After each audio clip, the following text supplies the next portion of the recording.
Hey guys, Derek here, and today we're going to be bringing a potentially sad video, but I guess we'll find out. That being the performance benchmark between VR and triple monitors for sim racing. So the idea for this benchmark is going to be we're going to be using settings that give us 90 FPS in VR, and then use those exact same settings on triple screens. So that way we can see the amount of FPS gained or lost, who knows, right? See the amount of FPS gained. And that way we can see basically how much wiggle room we have in terms of cranking up settings. But we're also just going to generally see the GPU usage as well as how much more difficult is VR to run than triple screens. So we're going to be taking a look at a few titles here, that being iRacing, Assetto Corsa, and rFactor 2. Those are still the main three for me. More so iRacing and RF2 these days. I do have ACC as well, but I did. So what we're gonna do, we're gonna hop right into the VR headset. We're gonna do some driving around in 90 FPS. Now I'm not gonna be taking too long on these. I figure I can actually keep this video pretty short, just showing the comparisons of, okay, here's a lap in VR, here's a lap on triples, and you'll be able to see the performance difference right away. So I'm not gonna spend too much time on this. I was debating making this a two-part video, one where we show the performance difference, and then two, where we actually show with how much wiggle room can we push the settings to equate to 90 FPS. So like that way it's a fair comparison. Is VR 90 FPS with those settings? What's the equivalent 90 FPS on triple monitors, and how much can we crank up those settings? I think we'll leave that one out of this video in terms of how much we can push the wiggle room, just because a lot of people use different settings or think some things are more important than others. Like, to me, based on even the Linus Tech Tip video that they made, ultra versus high settings really isn't noticeable, but the performance gain is. Maybe some people have ultra texture but medium shadows, so it's all going to vary depending on the user. So don't think I'm going to include that part. We're just going to get right into performance on VR 90 FPS, take those settings, performance on triples. So let's get right into the headset then, and I'll also show screenshots of the settings being used. Okay guys, so for our first test here, we're just going to be on iRacing. Now we're going to be using the Nürburgring GP circuit on all games, just because I have this track on all games. And also, we set it to a 15 car grid, so you can kind of get a more accurate representation of what it would be when you're playing, or if you're playing online, or you're just using other cars in the mix. Obviously a little bit easier to run if there's no other cars on the grid. Now what we're taking a look at here, these are my 90 FPS settings. So I'll show them either over this part of the video or after. So if I put my head down here, you're able to see the GPU usage and the frame rate. Now, since we are recording at such a ridiculous resolution, it obviously takes its toll in VR more than it does in triple screens. But you get an idea that we're using the full resolution of the Pimax 8KX here. And you can see we're still holding 90 FPS in iRacing with 15 AI loaded in. Now, we're not going to be setting any lap times here. We're just basically going to be showing that this indeed does hold 90 FPS while recording on the Nürburgring GP layout here. And we're setting all the times to the afternoon, so we're not going to be kicking in with all the extra additional post-processing settings. However, I do want to demonstrate that in rFactor 2, since when the rFactor 2 sun goes down, it tends to take all your frames per second with it. So we're going to take a look at that. And again, we're not setting any mean lap times here by any stand, so we're just kind of driving through and taking a look at the performance. So this is, if you haven't followed the channel, this is a 9900K 3090 system. We're not overclocking the GPU at all. This is all just, I have a 4.8 gigahertz overclock on the CPU, and GPU is just default on the Strix 3090. So again, you get the idea here. So the Nürburgring layout, 90 FPS, iRacing. We have it on the settings. So the real test is going to be taking the exact same graphic settings over to triple monitors, and then we'll go ahead and see what the frame rate is on the GP layout here in the Nürburgring. Okay, so let's just take a drive through here. I'll try to keep my head as steady as possible, just because I have my phone attached to a pink visor via a car phone holder for when you're like charging your phone in your car, sort of thing. My wheel rotation's off, that's fine for this video. But we can see here, as we're still driving, we're over 200, we're 218 FPS using the same settings here. At the full, triple 1440p resolution. So going from, higher GPU usage 90 FPS to 88% GPU usage. 190 FPS. So right off the bat, you're gonna get the idea here. We're over 100 FPS more with less GPU usage running triple screens here. Meaning that if we have a massive grid, if we're using, you know, 25, 30, 40 car grids, there's still a lot of wiggle room in terms of graphic settings that we can apply to the game. So hopefully this isn't too shaky. I like the POV style. I just don't have a proper setup for it. I'm using my phone attached to a hat. So it's not a GoPro with a head strap, but it'll do for the sake of this video here.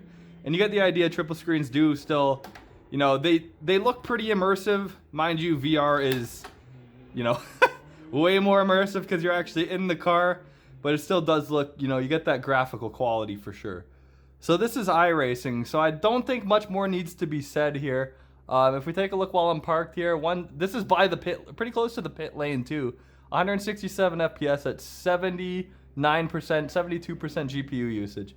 So again, you can think about the wiggle room, or maybe since I'm running a 3090 system, maybe if you're running a 3070 and you're trying to think, oh, maybe can I get 90 FPS in VR, or maybe triples might appeal to you. You get an idea of how much the frame rate differs between the two. So that's iRacing, incredibly optimized game, but let's go take a look at Assetto Corsa and see how that one performs. Alright guys, so next we have Assetto Corsa, and this is running with the custom shader patch Soul Mod, and we're running post-processing.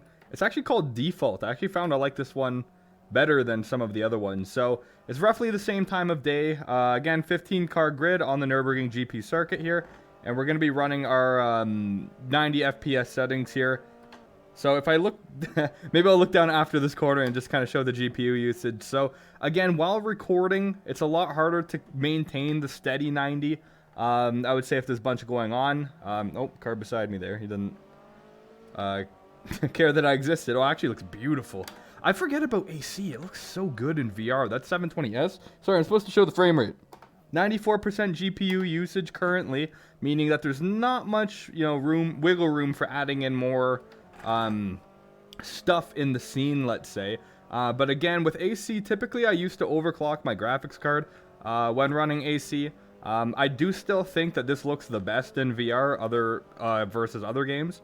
I believe it offers the most, you know, immersive visuals with the mods, as well as it's, you know, easy enough to run to get a beautiful, you know, enjoyable experience out of it. Despite maybe the fact I do enjoy driving in iRacing or RF2 a little bit more. But again, GPU usage here, we can see with the settings that we're using here. Again, I'll screenshot over. We're looking about 90 FPS, 94% GPU usage. So yeah, these are going to be the settings that we're going to carry over to the triple monitors, and we're going to be able to see the performance gained in Assetto Corsa. So again, just using the Ferrari 488 GT3 on the Nürburgring circuit. We're going to keep the testing principles all relatively the same. So yeah, that's Assetto Corsa, and man, does it look beautiful. Alright, well, unfortunately, gonna have to head over to the next title. Okay guys, so here we are in Assetto Corsa, and I don't see where I'm going because again I'm wearing a pink hat with a phone attached. I'll show a photo of what I'm trying to do here after.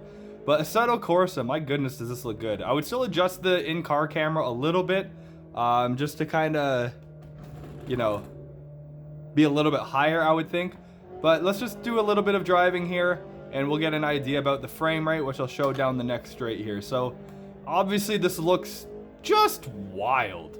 Now, I still say this looks the best in VR, but even on triples, like this is a competitor for ACC, which I have been loving, by the way, on triple screen. So we can see here off to the side, again, 15 car grid, 150 FPS, 96% GPU usage. So, of course, with all the graphics mods and whatnot, we're going to be using more GPU usage than something like iRacing.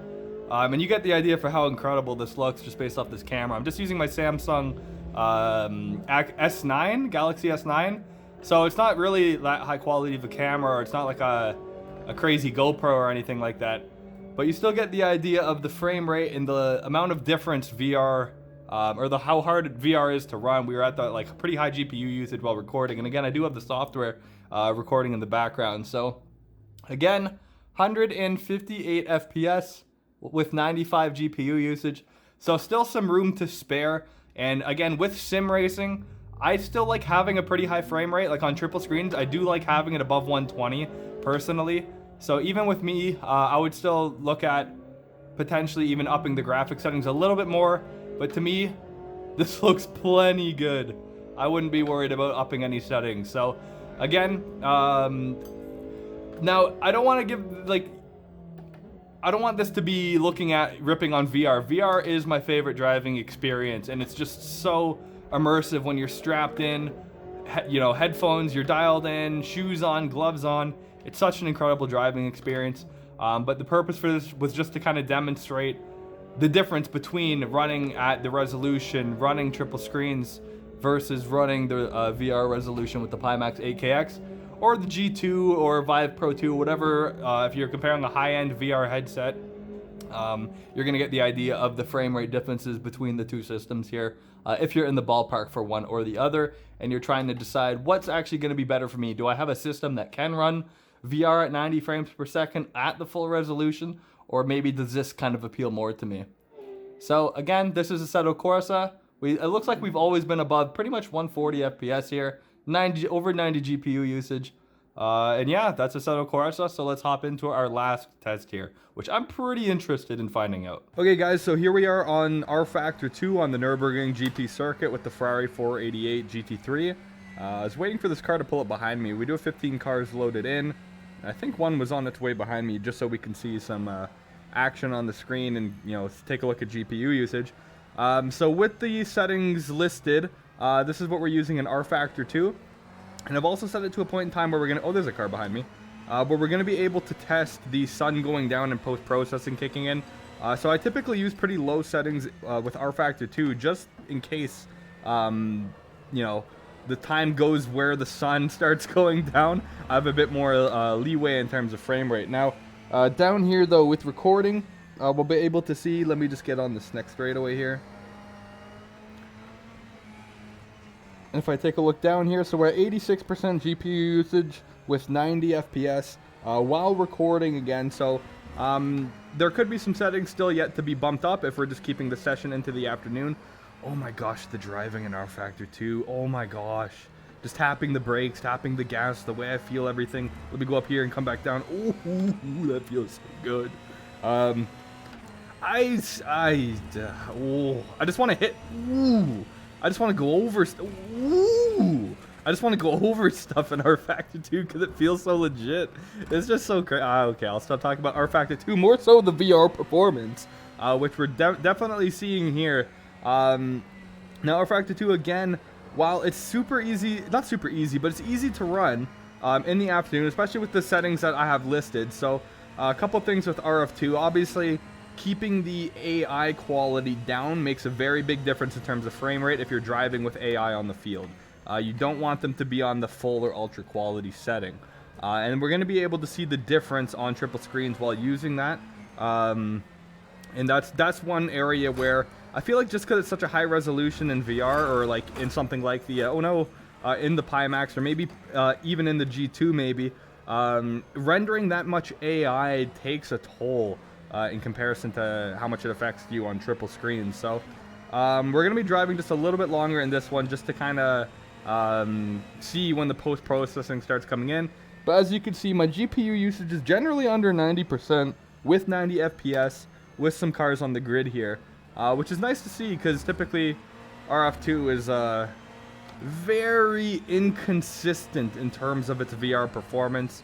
I guess it's somewhat inconsistent in a few areas, but still, that driving feel, using the throttle to turn the car, tapping the brakes, like, you always feel like you're kind of one with the car in this title. I know exactly what, that feels so good. I just kind of know exactly what the car is going to do. It's just such a unique experience. But anyways, runs great in VR. We're running 90 FPS, so we're going to take the exact same settings and take a look at triples. In the meantime, though, I'm just... In the meantime, though, I'm just going to let this play out until we hit the post-processing area, so I'll catch up with you guys in just a second. Okay, guys, so we're back in rFactor 2 now, and I believe we've hit the time period where the sun starts going down, even though it generally looks the same. So we can see how comfortably we were at 90 FPS before, and now that 90 FPS, I just saw it hit 66, so, well, when I have my head straight down, it's going to go up a little bit. But I do just want to show this so that way I can show on triple screens how much of a difference it makes, specifically for rFactor 2, in terms of when post-processing kicks in, how much frames we lose. And is it like relative? Does triples actually make you withhold some extra frames, or maybe we drop 15 FPS on here, but maybe we drop even more on triples? We don't, you know, we're going to be able to take a look at that. So I do have those settings kind of low, so we're still relatively close to 90 FPS. But we see our GPU usage went from under 90, under 90. I think it was, yeah, it was under 90, I believe. And now we're definitely above 90 GPU usage. So if you can see here, 94 GPU usage, and of course, as soon as I put my head down, it's only rendering my character's lap. But we're consistently kind of dropping 90 FPS. But whenever I look down, it goes back to 90. It's hard to, I'll just peek at it, and you guys have to trust me. So I'm around the 80-ish ballpark, 77, 87, 85. I can catch it before it gets to 90, just to show you guys. But yeah, point being that when the post-processing kicks in RF2, 77. Now it's at the 90 since it loads. But you get what I'm talking about. So we're gonna be able to test the exact same settings on the triple screens for rFactor 2, and then we'll just do an overall summary and comparison at the end on how much kind of leeway room there is for messing around with settings. If you were saying let's go from VR to triple screens. All right, guys, so it's rFactor 2. So let's take a look at the same thing on triple screens. All right, guys, so here we are in rFactor 2. Now we're gonna notice that we do have still a lot of room for, or a lot of wiggle room for graphic settings. We're at 181 frames per second at 88% GPU usage here with the current settings that we're running. And usually with rFactor, I usually crank up post-processing to high or ultra, and then I pretty much max things out. I'm still one to not really max settings out in video games in general. Not even in like story or racing games typically. High versus ultra, there's not really a noticeable difference, except there is a noticeable difference in terms of frame rate. So, you know, I still think ultra settings are a little unnecessary. I wouldn't, you know, it's more of a bragging right achievement if you're playing ultra settings and you're still getting a good frame rate. But on rFactor 2, we want to keep like circuit details on full. We want to keep card details on full, that sort of thing. Post-processing, I'll usually keep at high, and same with MSAA. When you're running triple 1440 screens, MSAA, you really don't need 8x MSAA. Like, you're not going to notice that. The picture quality is just too high. So driving around here in rFactor 2, we're at 170 FPS, 93% GPU usage. So you get an idea of how much more graphic options you have available, you know, how the game is running in terms of frame rate and smoothness, and this does feel and look buttery smooth. Again, is it immersive as VR? No, it's not. Can triples be a little bit immersive? If you keep your eyes pinned straight in front of you, yeah, it can be a little bit immersive, but you're never gonna get that feeling in your gut when you're about to crash, like, oh, I'm about to crash. You're never gonna like go down a hill. Since it's a 2D image, you're not gonna go down a hill and get that whoop feeling in your stomach. So triples are gonna be taking you out of the world and out of the experience a little bit.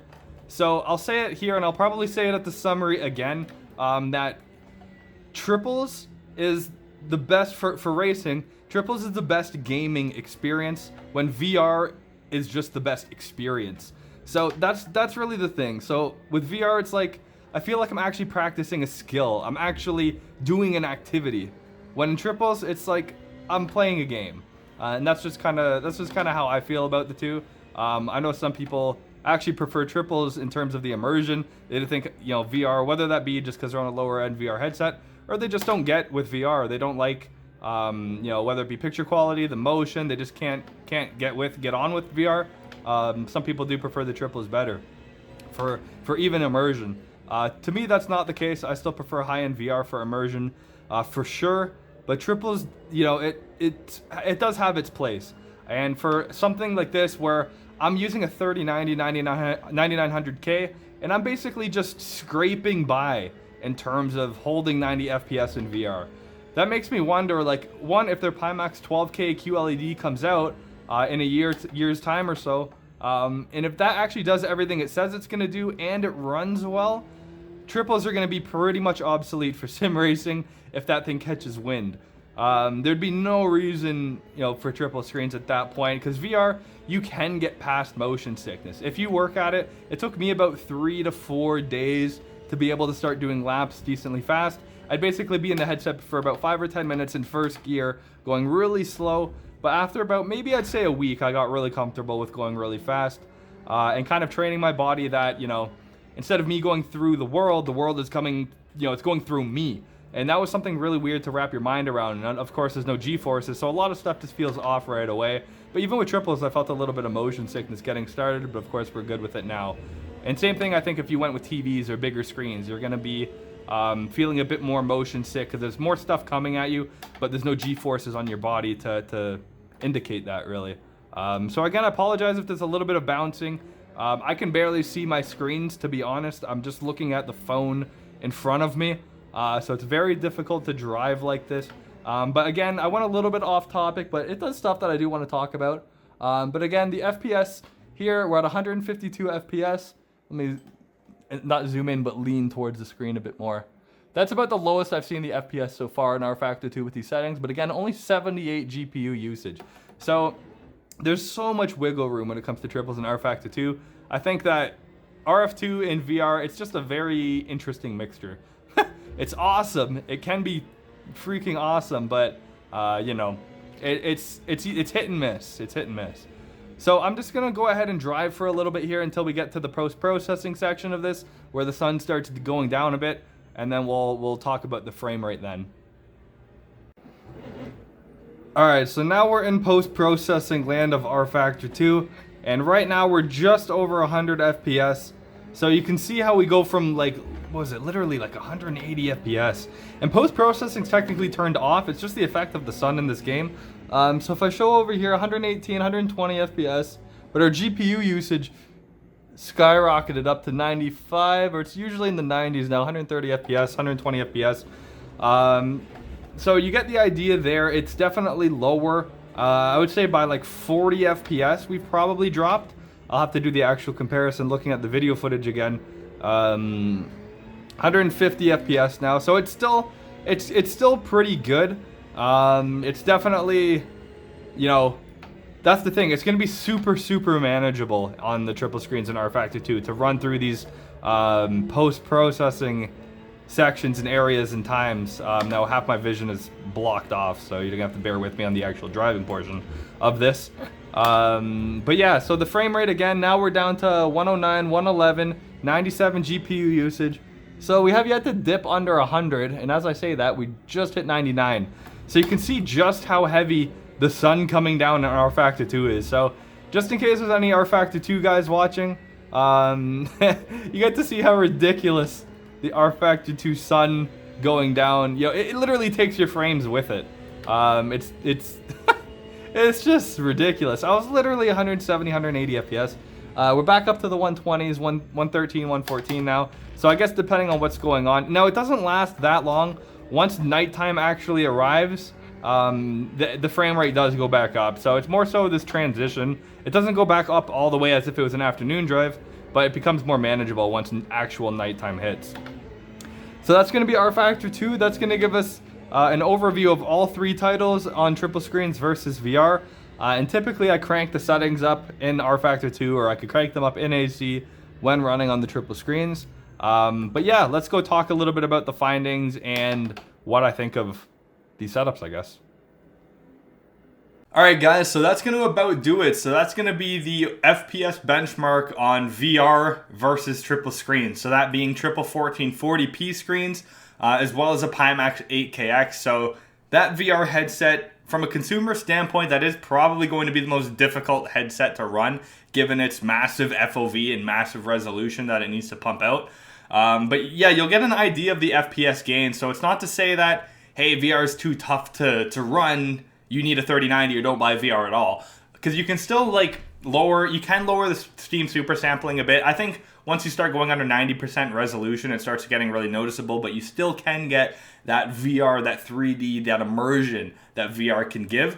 So it's not to shame VR. VR is still my favorite driving option. However, I do believe triples have their place, and especially if you have more of a mid-range system and you're looking potentially for a next upgrade from a single screen, you may want to look into triples if your GPU can support it, as well as maybe even a super ultra wide monitor if that's the case. Now, that is the price of a high-end VR headset, so I still recommend taking a look at, just beyond your Quest 2. Take a look beyond the Oculus Rift S and see if maybe a Reverb G2 or a Pimax headset could be in it for you in terms of your budget. So can triple screens be immersive? Kind of. But when you're used to the immersion that VR can give, it's a downgrade in immersion. There's just no getting around it. While it looks great, you can see your rear views. When you have the lights turned off so you don't see the distractions of the real world around you, it's still a 2D image. You don't get that, oh crap, I'm gonna crash, or oh, I'm going over a hill, or oh, I'm sliding and I'm looking out like my side. Everything just appears a little bit different, and the 3D space is very useful when it comes to seeing how far a car is beside you or in front of you. And you can still add some immersion, so if you're in VR, I do recommend wearing gloves, wearing shoes, strap into a seat if you can. It does make it feel that much more real. Or in triples, you could even wear a helmet. While it might be a little uncomfortable, it actually does add to it a little bit. Just every little bit helps in terms of an immersive experience. If you have a strap, you have the gloves, you have the shoes, you put on a helmet even. VR obviously kind of acts as a helmet, but it does help the driving experience one way or another. Now, also one thing I haven't even mentioned in some of the previous videos is the significance of that one-to-one scale that VR provides. So like, if the car's in front of you in your windshield in VR, that's going to be the exact size of that car in front of you in real life. The wheel is the exact size. The rear view mirror to your left or to your right is the exact size. That one-to-one scaling is kind of huge when it comes to VR. Now, you can set that up in triples, but again, it's not quite like... I love being able to look around something. And like an LMP car, when you have a little bit less visibility, taking a quick look around something, it does become very useful in VR. So I don't mean to go off too much on a tangent. This is more so for the FPS benchmarking, and I don't want to go into how much can we actually push the settings in order to make it equal 90 FPS and then show the differences. That would be a whole nother video on how much we can actually push the settings to make it equal the GPU usage and difficulty of running VR in triples. While it could be an interesting topic, I just wanted to show the FPS differences and see maybe if that's helpful for you in any way. So thank you guys for watching. I appreciate it. Hopefully someone could find this helpful in terms of maybe if you're on the ballpark of VR or triples, or it's just an interesting thing to see. Who knows? So thanks for tuning in. Bye for now, guys.